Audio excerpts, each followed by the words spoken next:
Hello friends, आज हम आपसे बात करेंगे प्रथम अफीम युद्ध के बारे में। इतिहास का एक बड़ा रोचक प्रसंग है ये प्रथम अफीम युद्ध। ये युद्ध कब हुआ, किसके बीच हुआ और इसका मुद्दा क्या था, इस सारे पहलू पर आज हम विस्तार से चर्चा करेंगे और विश्व इतिहास की एक प्रमुख घटना के रूप में ये जाना जाता है। तो आइए चर्चा को अपनी आगे बढ़ाते हैं। प्रथम अफीम युद्ध में दो पक्ष शामिल थे, एक चीन और दूसरा ब्रिटेन। दो पक्ष थे, किन दो देशों के बीच हुआ? तो उसका उत्तर है चीन और ब्रिटेन। मुद्दा क्या था, किस मुद्दे को लेकर के युद्ध हुआ? मुद्दा था अफीम का व्यापार।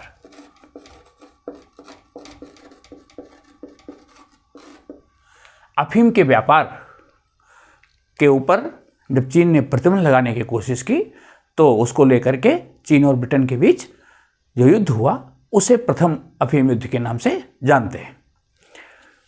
आपके सामने एक मानचित्र है, जरा इस मानचित्र को देख लीजिए जिससे कि चीज़ों को समझने में आसानी होगी।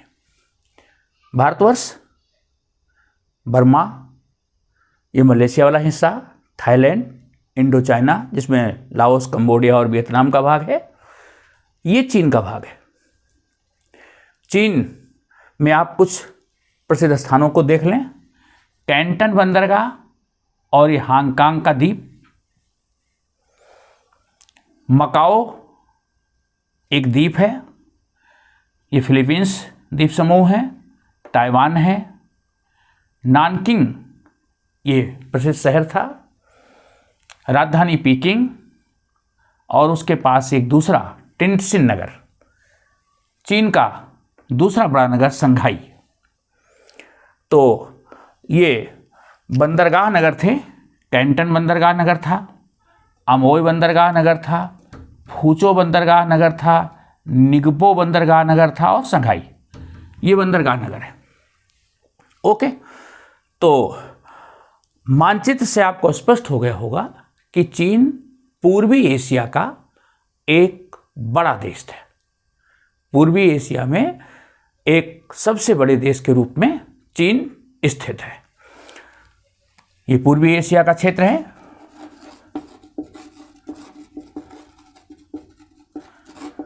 ये पूरा इतना बड़ा क्षेत्र चीन का था। चीन में 18 राज्य थे। कुछ राज्य इसके ऐसे थे जो केंद्रीय प्रशासन के अंतर्गत नहीं आते थे, वो एक प्रकार से अर्ध स्वतंत्र थे, जैसे मंगोलिया है, मंचूरिया है, सिकियांग है। तो ये कुछ ऐसे राज्य भी थे। मुख्य रूप से जो भौगोलिक सीमा थी चीन की, वो हेनान प्रांत से लेकर के इस केंद्रीय भाग में, जिसमें 18 राज्य आते थे। ओके, चीन की पृष्ठभूमि को थोड़ा समझना इसलिए जरूरी है कि ये युद्ध किन परिस्थितियों में हुआ, क्या हालात थे, इसको अच्छे तरह से आप समझ सके। ओके, चीन में 14वीं शताब्दी का जो समय है 368 से लेकर के 1644, ये समय में चीन में मिंग वंश का शासन था और 1644 से लेकर के 1911, इस समय मांचू वंश या इसको कहते थे छींग वंश, इसका शासन था। ठीक, 16वीं 17वीं शताब्दी का समय, ये वो समय था जब यूरोप के व्यापारी यूरोप से निकल करके अफ्रीका और एशियाई देशों में जाकर के व्यापार करना उन्होंने प्रारंभ कर दिया था। वास्को डी गामा 15वीं शताब्दी के आखिर में भारत आया और इस तरह अफ्रीका का चक्कर लगा करके भारत तक पहुंचने का मार्ग यूरोप के लोगों को पता लग गया। उस मार्ग पर चल करके वो चीन और दूसरे देश भी पहुंच सकते थे। तो 16वीं शताब्दी के बाद यूरोपीय लोगों का आवागमन एशियाई देशों में, भारत में, मलेशिया और इंडो चाइना, इन देशों में होने लगा। अंग्रेज व्यापारी भारत आना चालू हो गए। 17वीं शताब्दी में उन्होंने व्यापार करना चालू कर दिया और वो धीरे धीरे चीन तक भी व्यापार करने का उन्होंने प्रयास किया। तो 16वीं शताब्दी का जो समय है वो उस समय मिंग वंश का शासन था। चीन के शासकों ने ज़्यादातर अपने आप को अलग थलग करने की नीति बना रखी थी। वो किसी अन्य विदेशी देश के साथ व्यापार करने के पक्ष में नहीं थे। क्यों? चीन के शासक देख रहे थे कि यूरोपीय व्यापारियों ने किस तरह से भारत में या मलेशिया में या यहाँ पर जो जावा, सुमात्रा, बोर्नियो का ये जो क्षेत्र था, यहाँ पर डच लोगों ने आकर के किस तरह से अधिकार किया, चाहे वो फ्रांसीसी थे या डच थे या ब्रिटिश थे, और उन लोगों ने धीरे धीरे व्यापार करना प्रारंभ किया और यहाँ पर अधिकार कर लिया। तो इसलिए चीन के लोग अपने को अलग थलग करके रख रहे थे। वो विदेशी व्यापारियों से दूर रहने की कोशिश कर रहे थे। ओके, सबसे पहले पुर्तगालियों ने चीन में सबसे पहले किस विदेशी शक्ति ने करने की कोशिश की? पुर्तगालियों ने। उस समय मिंग वंश का शासन था। मिंग वंश का शासन था और सम्राट था कांगटी। सम्राट का नाम था कांगटी। सम्राट ने पुर्तगालियों को इजाजत नहीं दी। एल्वरेज नाम का व्यक्ति 1514 में सम्राट कांगटी से व्यापार करने की अनुमति लेने आया, लेकिन सम्राट ने उसको अनुमति नहीं दी। उसके बाद थॉमस पेरेज 1517 में उसने अनुमति प्राप्त करने की कोशिश की, लेकिन इन दोनों को अनुमति नहीं मिली। ओके, दोनों पुर्तगाली यात्री व्यापारिक अनुमति प्राप्त करने में असफल रहे, लेकिन पुर्तगालियों ने अभी कोशिश नहीं छोड़ी। वो प्रयास करते रहे और उन्होंने, ये देखिए मकाओ द्वीप है चीन से बाहर, मकाओ द्वीप पर इन्होंने, पुर्तगालियों ने 1557 में मकाओ से व्यापार करना इन्होंने चालू कर दिया। पुर्तगालियों ने मकाओ से व्यापार करना चालू कर दिया। तो ये पहली यूरोपीय शक्ति थी जिसने कि चीन से व्यापारिक संबंध स्थापित कर दिया। ओके, 1575 में स्पेनिश लोगों ने, 1604 में डच, 1637 में अंग्रेज,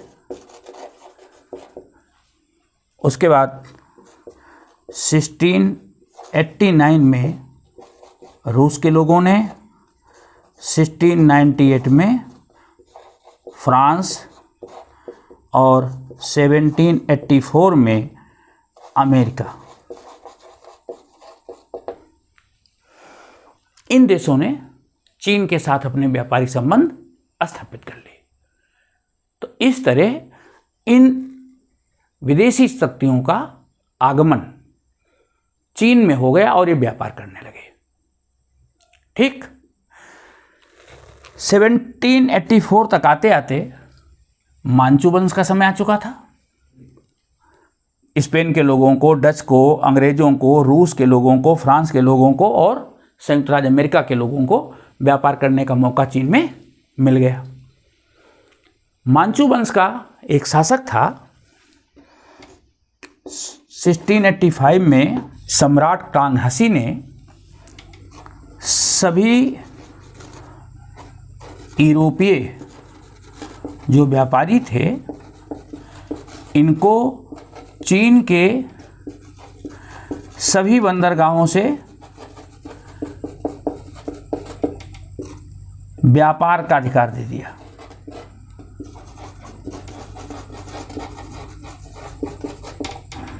ये ध्यान रखना, मांचू वंश का शासक था कांगहसी। इसने इन लोगों को अधिकार दे दिया कि वो चीन की इन सभी बंदरगाहों से व्यापार कर सकते हैं। यूरोप के लोग आए, वो चूंकि ईसाई थे, तो उन्होंने व्यापार के साथ साथ ईसाई धर्म का प्रचार प्रसार करना चालू कर दिया।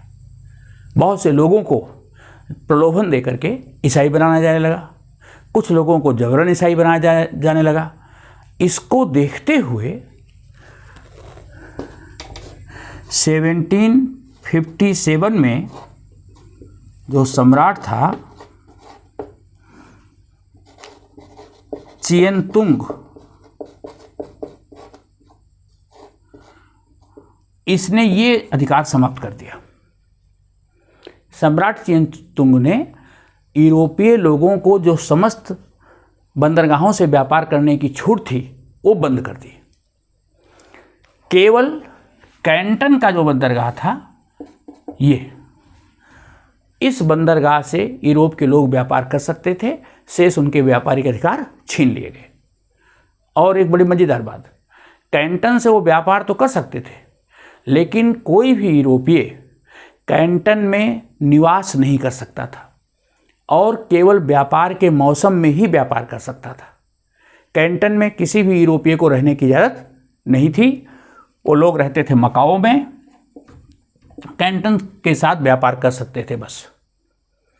तो एक प्रकार से कहा जाए, कैंटन और मकाओ ये दो ऐसी खिड़कियां थी जिससे यूरोप के लोग चीन की तरफ देख सकते थे या व्यापार कर सकते थे। तो ये दो ही रास्ते थे जिस रास्ते से यूरोप के लोग व्यापार कर सकते थे। ओके, तो 1757 में उनके ऊपर प्रतिबंध लग गया। ओके, ये बात स्थिति समझ में आ गई। लेकिन इस समय तक आते आते इन यूरोपीय कंपनियों ने चीन में अपनी पैठ बना ली थी। अंग्रेज़ों ने 1715 में ईस्ट इंडिया कंपनी का जो एक अपनी कंपनी इन्होंने कहाँ स्थापित कर दी थी? कैंटन में। अंग्रेज़ों ने 1715 तक कैंटन में अपनी कंपनी स्थापित कर दी थी और व्यापार करने लगे थे। इसी तरह दूसरे देशों ने भी इन क्षेत्रों में अपनी बढ़िया पैठ बना ली थी। यद्यपि इनको कैंटन में स्थायी निवास करने का अधिकार नहीं था, लेकिन फिर भी इन लोगों ने धीरे धीरे अपनी घुसपैठ करना प्रारंभ कर दिया। ओके, अंग्रेज उसमें सबसे सफल थे, अंग्रेजों को सहूलियतें मिल गई थी। अच्छा, ये सभी देश चीन के साथ व्यापार करने के लिए इतने लालायित क्यों थे? क्या करते थे? किन चीज़ों का व्यापार करते थे? इस बात को थोड़ा समझ लीजिए। चीन से चाय, रेशम, रेशमी वस्त्र, चीनी मिट्टी के बर्तन,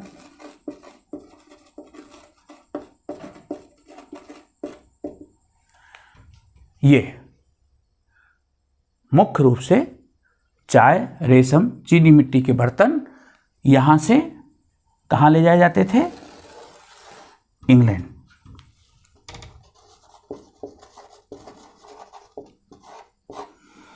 और उसका भुगतान इनको सोने और चांदी के सिक्कों में करना पड़ता था। क्यों? क्योंकि चीन आयात नहीं करता था, व्यापार चीन के पक्ष में था। चीन निर्यात करता था, चीन आयात नहीं करता था। चीन बदले में सोना चांदी प्राप्त करता था। तो इंग्लैंड से सोना चांदी ढो करके चीन आ रही थी और चीन से ये सारा सामान, चाय था, रेशम था, चीनी मिट्टी के बर्तन थे, ये सब यूरोपीय देशों को जाते थे। ठीक। एक बार चीन के सम्राट ने मैकार्टनी से ये चर्चा की थी कि हमारा देश ऐसा है कि हम आत्मनिर्भर हैं, हमें आयात की आवश्यकता ही नहीं। तो आप ये समझ सकते हैं कि चीन में जो विदेशी सामान था उसकी शुरू में मांग ही नहीं थी। बाद में धीरे धीरे जब इंग्लैंड में औद्योगिक क्रांति हो गई 18वीं शताब्दी में, तो यूरोप से कपड़ा, सूती कपड़ा और अमेरिका से फर वाले वस्त्र, ये जरूर चीन आने लगे। कब? 18वीं सदी के अंतिम चरण में। 18वीं सदी के अंत में चीन में ये दो सामान जरूर यूरोप से आने लगे, एक तो सूती कपड़ा और फर वाले वस्त्र, जो कि समुद्रधारी जानवरों की खाल से बनाए जाते थे अमेरिका में। ओके, शेष चीन सामान निर्यात करता था, सामान आयात नहीं करता था। ये बात समझ गए? अब देखिए, बात ये हुई कि जब सारा सामान चीन से इंग्लैंड जाता था, उसके बदले सोना चांदी आता था। ब्रिटेन के लोगों ने देखा कि इस तरह उनके देश का जो बहुमूल्य सोना और चांदी है वो तो सब चीन जा रही है। तो उन्होंने इस व्यापार को नया रूप देने का प्रयास किया। याद करिए, 1765 तक भारत पर ब्रिटेन का अधिकार स्थापित हो गया था। बंगाल में, याद करिए, बंगाल में 1765 में अंग्रेजों का अधिकार स्थापित हो गया। तो अंग्रेजों ने सोचा कि भारत से अफीम की खेती करवा करके अफीम प्राप्त की जाए और उसको चीन भेजा जाए, और अफीम बेच करके चीन के लोगों से जो मुद्रा प्राप्त की जाए, उस पैसे से चाय, रेशम, चीनी मिट्टी के बर्तन, इनको खरीद करके इंग्लैंड भेजा जाए। तो ये त्रिपक्षीय व्यापार करने की उन्होंने योजना बनाई और चोरी छिपे वो अपने जहाज़ों में अफीम चीन ले जाने लगे। धीरे धीरे उन्होंने चीन के लोगों को अफीम का एडिक्ट कर दिया, अफीम का आदी कर दिया, और उनको चीनी मुद्रा मिलने लगी।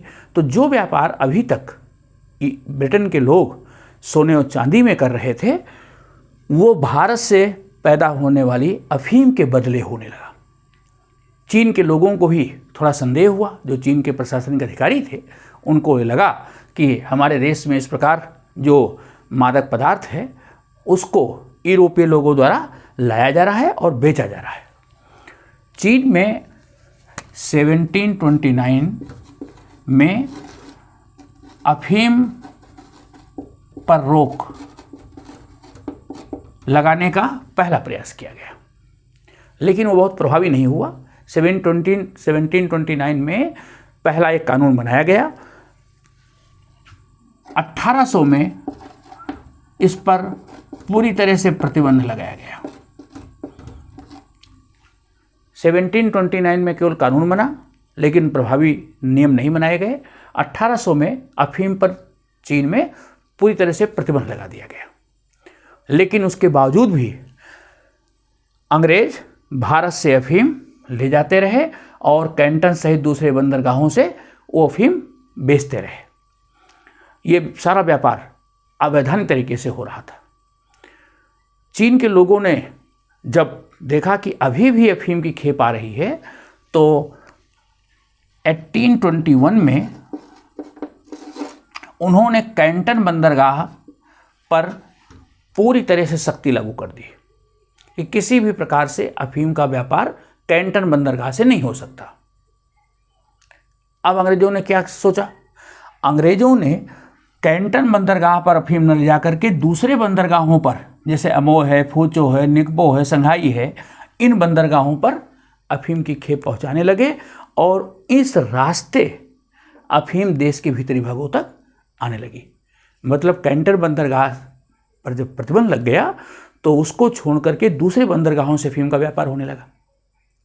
ओके, चीन के लोग बार बार अफीम के अवैध व्यापार को रोकने का प्रयास कर रहे थे, लेकिन ब्रिटेन मान नहीं रहा था। ओके, ऐसी स्थिति में अब सख्त कार्रवाई करने का कदम चीन की सरकार ने उठाया और कैंटन का जो आयुक्त था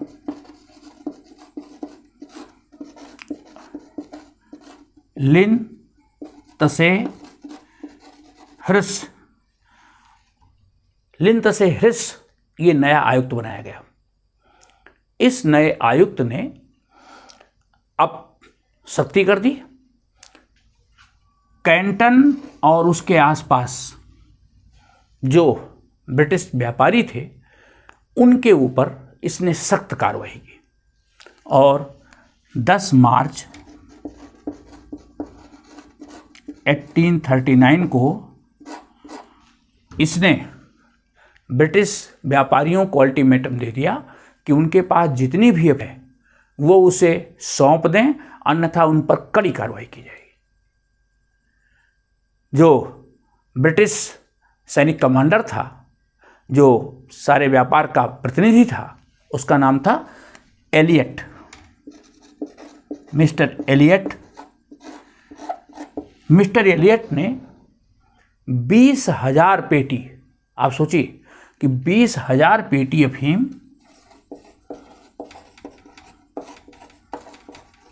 किसको सौंपी? आयुक्त लिन को। लिन त्से ह्रिस जो आयुक्त था उसको 20,000 पेटियां एलियट ने सौंपी। लिन बहुत गुस्सा था, उसने 20,000 जो अफीम की पेटियां थी उनमें नमक और चूना मिलवा करके उसको नष्ट कर दिया। उस समय 1839 में इस 20,000 पेटी की जो कीमत थी वो $60 लाख थी। इतना बड़ा नुकसान ब्रिटिश ईस्ट इंडिया कंपनी को उठाना पड़ा। एलियट और दूसरे अधिकारी इस घटना से नाराज हो गए।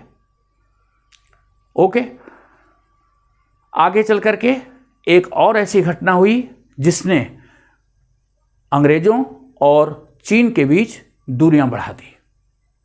यद्यपि एक दो ऐसे अंग्रेज अफसर थे जैसे लॉर्ड एमहेस्ट थे, चार्ल्स नेपियर थे, इन्होंने चीन और ब्रिटेन के बीच जो दरार थी उसको कम करने की कोशिश की थी, लेकिन वो बहुत सफल नहीं हुए। आगे चल करके एक और घटना हो गई। 7 जुलाई को कैंटन बंदरगाह पर नाविकों के बीच लड़ाई हो गई और वो लड़ाई चीनी नाविक और ब्रिटिश नाविकों के बीच थी और इसमें एक चीनी नाविक की हत्या कर दी गई। आयुक्त लिन जो पहले से अंग्रेजों से नाराज थे, उन्होंने मिस्टर एलियट को कहा कि चीनी नाविक के हत्यारों को उन्हें सौंपा जाए। मिस्टर एलियट सौंपने के लिए तैयार नहीं थे। मिस्टर एलियट और लिन के बीच पहले से ही कटुता थी। उनकी इतनी अफीम नष्ट करा दी गई थी $60 लाख की। मिस्टर एलियट ने कोई क्षमा भी नहीं मांगी थी, अंग्रेजों ने कोई क्षमा नहीं मांगी। चीन की सरकार ने कहा था कि अगर वो लिख करके ये दे दें कि वो भविष्य में अफीम का व्यापार नहीं करेंगे तो उनको छोड़ दिया जाएगा, लेकिन एलियट ने लिख करके भी नहीं दिया था। दूसरी तरफ जब चीनी नाविक के हत्यारे को अंग्रेजों को कहा गया कि वो चीन की अदालत को सौंपें तो उसके लिए भी तैयार नहीं हुए। ऐसी स्थिति में आयुक्त लिन ने कठोर कार्यवाही की और कैंटन से जितने भी अंग्रेज थे उनको सबको मार के भगा दिया। कैंटन से इन अंग्रेजों को मकाओ जाना पड़ा। मकाओ में भी उनको शरण नहीं दी गई, भाग करके उनको हांगकांग, सारे अंग्रेजों को भगा दिया गया। हांगकांग में जाकर के उन्होंने शरण ली। उस समय हांगकांग आज की तरह का विकसित नहीं था, वहाँ केवल मछुआरों की बस्ती थी। मिस्टर एलियट और उनके साथी वो सब भाग करके हांगकांग चले गए और वहाँ उन्होंने अब अपने अपमान का बदला लेने के लिए अपने देश के साथ संबंध स्थापित किया, ब्रिटेन से संबंध स्थापित किया कि उनके देश की प्रभुसत्ता का सवाल है। चीन के खिलाफ उसको भड़काया और अपने इस अपमान का बदला लेने के लिए 4 सितंबर 1839 को मिस्टर एलियट और उनके सैनिकों ने कैंटन में 29 ऐसी नौकाएं जो चीन की थी और वो ब्रिटेन के साथ होने वाले युद्ध की संभावना को देख करके तैयार रखी गई थी, उन पर आक्रमण कर दिया। अंग्रेजों ने 4 सितंबर को इन चीनी नौकाओं पर आक्रमण कर दिया और यह आक्रमण प्रथम अफीम युद्ध की शुरुआत थी। तो अंग्रेजों ने पहल की और अंग्रेजों की सेना पर्याप्त प्रशिक्षित थी, अच्छे हथियार थे। चीन की सेना ने यद्यपि प्रतिरोध किया, लगभग 3 साल तक युद्ध चला। इन 3 सालों के युद्ध में लगभग 20,000 चीनी जो सैनिक थे वो मारे गए और अंग्रेजी सैनिक केवल 500। इससे आप अंदाजा लगा सकते हैं कि ब्रिटिश सेना कितनी सुसज्जित थी, कितनी वेल ट्रेंड थी। उस सेना को सबसे कम नुकसान हुआ। 3 साल तक चले युद्ध में अंत में चीन की सरकार पराजित हो गई और चीन की सरकार को ब्रिटेन के साथ एक संधि करनी पड़ी। उस संधि को कहते हैं नानकिंग की संधि।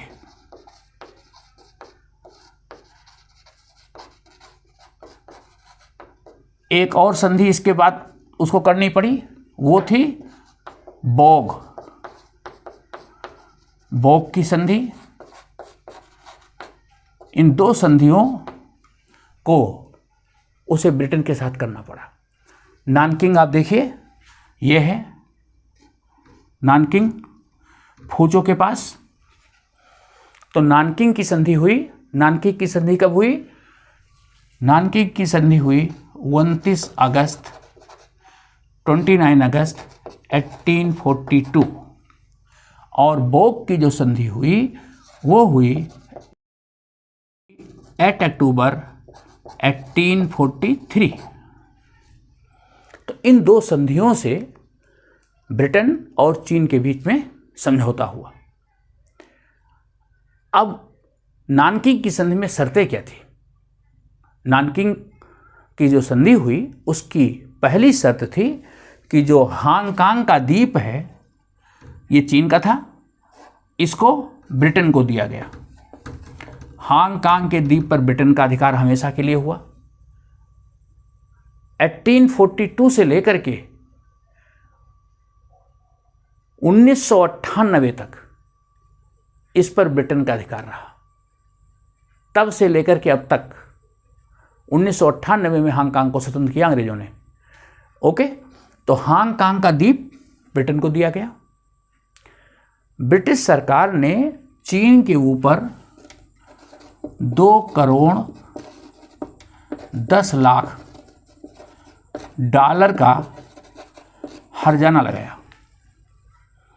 ब्रिटेन की सरकार ने कहा कि 60 लाख डॉलर की तो उनकी अफीम ही नष्ट कर दी है और जो युद्ध हुआ है इसका सारा हर्जाना चीन की सरकार दे। 2 करोड़ 10 लाख डॉलर हर्जाने के रूप में वसूले गए। ओके, कैंटन सहित 5 बंदरगाह, कैंटन, अमोय, फूचो, निगपो, संघाई, ये 5 बंदरगाह अंग्रेजों को देने पड़े।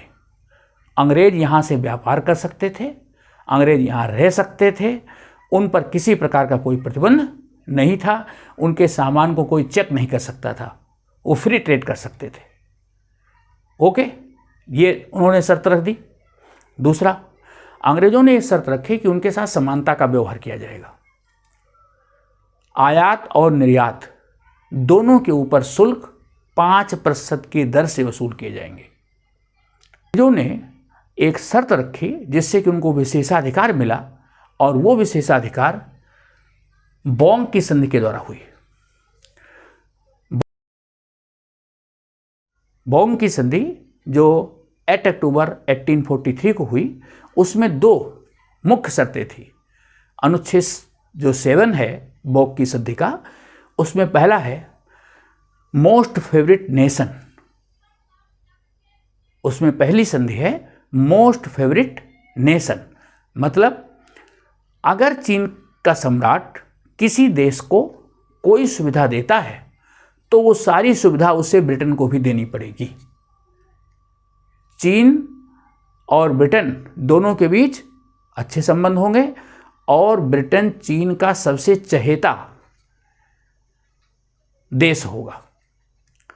दूसरा जो अनुच्छेद 7 के द्वारा इन्होंने अधिकार प्राप्त कर लिया, वो अधिकार ये था कि अगर ब्रिटेन का कोई भी व्यक्ति चीन में कोई अपराध करता है तो उसके ऊपर चीन का न्यायालय मुकदमा नहीं चला सकता।